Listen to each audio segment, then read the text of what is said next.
Welcome back to Tactical and Practical. We're going to talk about one of my favorite things today, when you should iterate and when you should start with net new concepts when it comes to creative testing. This applies to your ad account. This applies to your on-site testing strategy. This applies to your email and SMS flows. We're going to talk about how I decide when to launch brand new big swing type of concepts and when I want to iterate and tweak and massage and make sure we're squeezing every bit of potential out of a single concept that we can.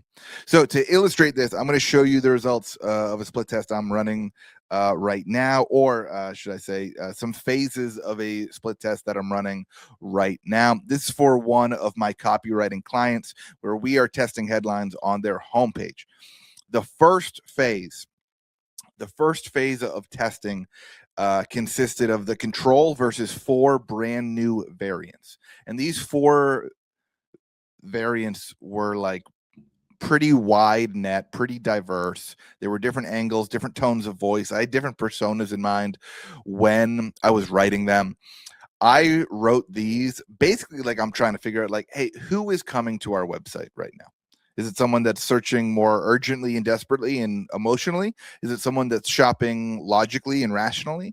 Is it someone who's a little bit of both? Is it someone who, is the end user of this product, or are they buying it for someone else? So we are testing a wide variety of concepts in this first phase of testing here. Our third variant here, it increased conversion rate by 27%, but variants 4 and 5 did better than the control as well. In fact, it's only the first variants that performed worse than control. We had 3 that all beat the control, and these were completely net new concepts. So what I did is I ended phase 1 of testing and I launched phase 2. In phase 2, I took the winning headline from phase 1 and set that as the control. And then I iterated on the other 2 leading concepts. I know that those concepts as is were not better than the winner because they didn't win phase 1, but there was something there. There was positive signal that there was something to these concepts. I just didn't nail it from the jump. So I took the winner from phase 1, which is on the left here, and then iterated on those last 2. And those iterations on the last 2 won. The third one increased conversion rate by 11%. So not quite as big a jump as the 27% increase we got on the first test, but hey, I'm not going to turn my nose up at an 11% increase in conversion rate. So that iteration worked. I am happy with that. The last thing I do is I take that last winning concept and I iterate on it one more time. And at this point, you can see the new iteration won, but it only increased conversion rate by 2.5%. So this is a signal to me that, like, hey, we are starting to see diminishing returns on iterating on this concept. This concept is good. This concept works overall, 27 plus 11 plus 2.5. That's almost a 40% increase in conversion rate. So like, this is all a giant win, but we've reached the end of the road of this concept for now.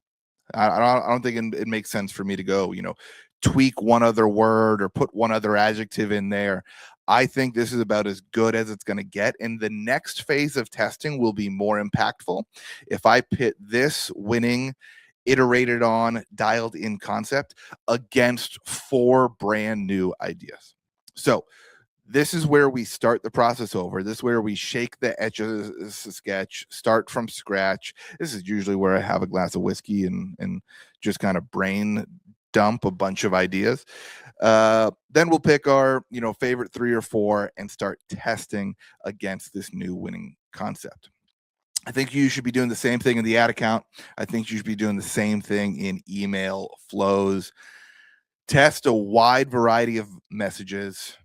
When there's a winner or 2, iterate on them a couple of times. But after you iterate on them a couple of times, you're going to see this diminishing returns. Once you see that, that's your signal. Cool. Set the winner live and then go come up with a bunch of brand new ideas. So that is how I test and iterate and create new concepts. But we're moving on to the tactical tip of the week.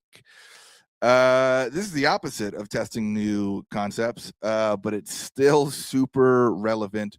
This is about resend maxing email campaigns. I was talking to a CMO the other day, and we talked about like how much time and effort gets put into building brand new email campaigns when like we have libraries of email campaigns that we know work. So just go send them again. Just go send them again. I tweeted that, I guarantee you have an email plan for Friday of one of your top selling products.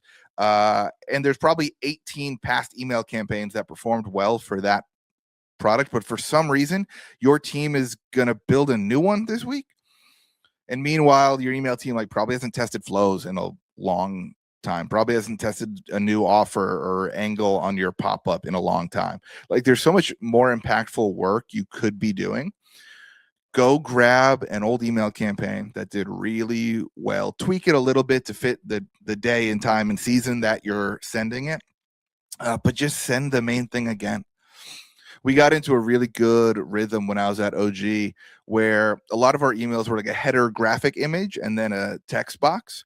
We would resend those headers a lot and then just write a few new phrases in the text box. So it was a little bit new and like made sense for the time and season that we were sending it in.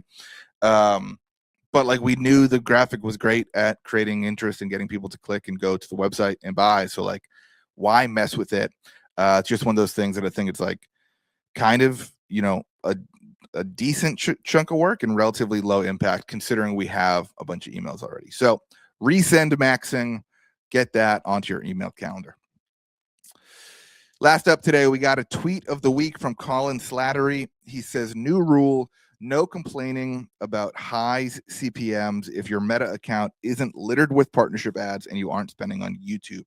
I'm going to adjust this. I'd just say no complaining about performance in general if you're not doing a bunch of things outside your Meta ad account to improve your business as a whole. No complaining about Meta if you're not working with a bunch of creators on and off of Meta. No complaining if you're not taking organic social seriously. No complaining if you are not building really cool and better versions of your existing product line based on customer feedback. Like no complaining about performance if you're not doing the work outside of Meta to build a really great brand that people fuck with. How's that? You can go on to read the rest of his tweet. His stays focused on Meta and YouTube, obviously. But I love this idea of like, hey, if you're complaining about performance on Meta, look at the other areas of the business that you probably haven't thought about in 6 months. We in ecom are so focused in like making the sign twirler outside of our store work better when we should be focused on working on making our store a better experience for customers. And like when you put it that way, I think it's so obvious. Big, what do you need another guy out front twirling a sign? Do you need him to do all the spins and flips with the sign to get more attention? Or do you just need to build a sick store that people like coming to and like spending their money at and trusting that like, well, the sign twirler is good enough right now? I don't know. That's what I think. Thanks so much for listening to Tactical and Practical. A little short but sweet episode this week, and I got some good ones planned for you in the coming weeks, so make sure you are following me. And bad news, my client roster is full for the summer, so if you listen to this and want my help on messaging, gonna have to wait, but you can DM me to get on the wait list now. Thanks so much for listening. I will talk to you all next week.